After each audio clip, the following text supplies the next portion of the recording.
بسم الله الرحمن الرحیم. زه ولهغه ژوندون ویلفیر ارګنایزیشن د طرفه او محترم خنداده د اکا ویلفیر ټرست د طرفه ستاسو په خدمت کې حاضر یو. سلام پیش کوو عزتمندو صالح والا راغلی یو.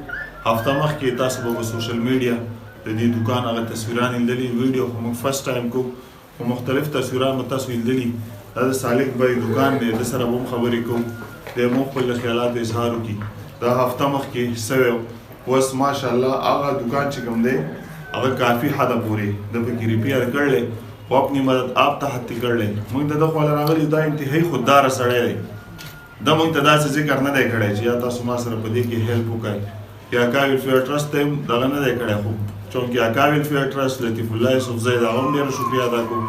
موږ خپله ژوندون ویلفیر ارګنایزیشن هم د دې خبرې کوشش کوو چې کله هم داسې یو واقعه راشي، دا خو غټ واقعات دي، اور ولګي، زلزله راشي، سیلاب راشي، د چاکور ویسي، نو په کار د دې خبرو دی چې داسې قسمه حالت راشي موږ ټول موږ یو کلی او دې کې صاحب ثروت خلک اوسي. په کار یې فرض د سړي جوړېږي چې هغه کس سره خلک وردېږي، د هغه په شا وردېږي، د هغه په هغه کې غم کې کمې راشي. دا صالح بای دی، دی دلته کې په دې دوکان کې دا د رزق ذریعه هم خدای جوړه کړله. خو دې صالح بای یو ماشوم هم بیمار دی، هغه د دې په وجه د هغه علاج هم کېږي، خو دی ټول خلک هم پېژني چې ده به تر اوسه پورې چاته دا نه ویلي چې زما یا ماشوم بیمار دی یا ما ته تکلیف دی. دا هر څه دا تکلیف دا دی وړي، خپل به ځان وړي. خو چونکې اوس به داسې واقعه راغله چې موږ ټول په کار دا صالح بای چې موږ تا سره ولاړ یو او تا نه به زه دوه درې خبرې کوم. یو خو ما ته خپل دا ووایه چې ستا دا اور چې کوم دی د دې وجه څه وه؟ د دې وجه خو دا خلک وایي چې دا سلنسر ګرم شو او د سلنسر په وجه لګېدل دی.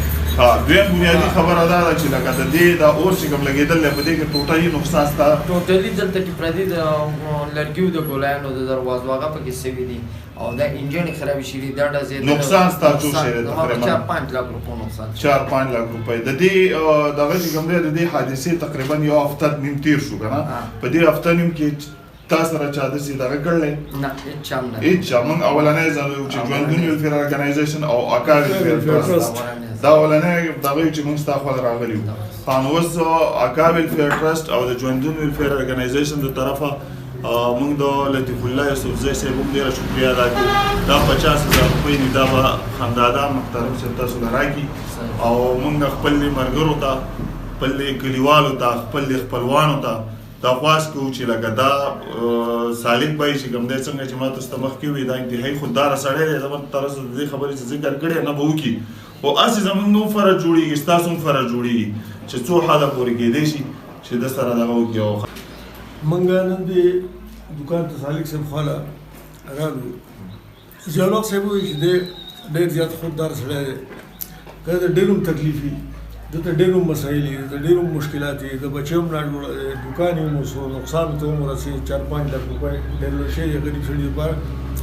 لیکن دی چاته وایي نه چې بھائی تاسو ما سره خدمت وکړئ. دا خو د خدای پاک د لطیف الله یوسفزی په ژوند کې برکت واچوي، د هغه د خدای پاک دا کاروبار کامیاب کړي، د هغه د خدای پاک ژوند برکتي کړي، د هغه د خدای پاک واړه غوړ کړي، هغه ته دعاګانې کوئ چې هغه په دې شي کې دغه وکړه.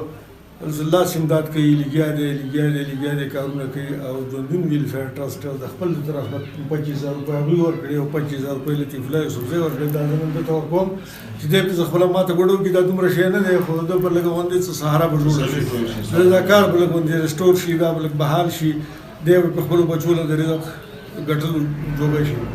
واخر دعوانا ان الحمدلله رب العالمین. دا پیسې دي، دا 50,000 روپۍ دي، تاسو والے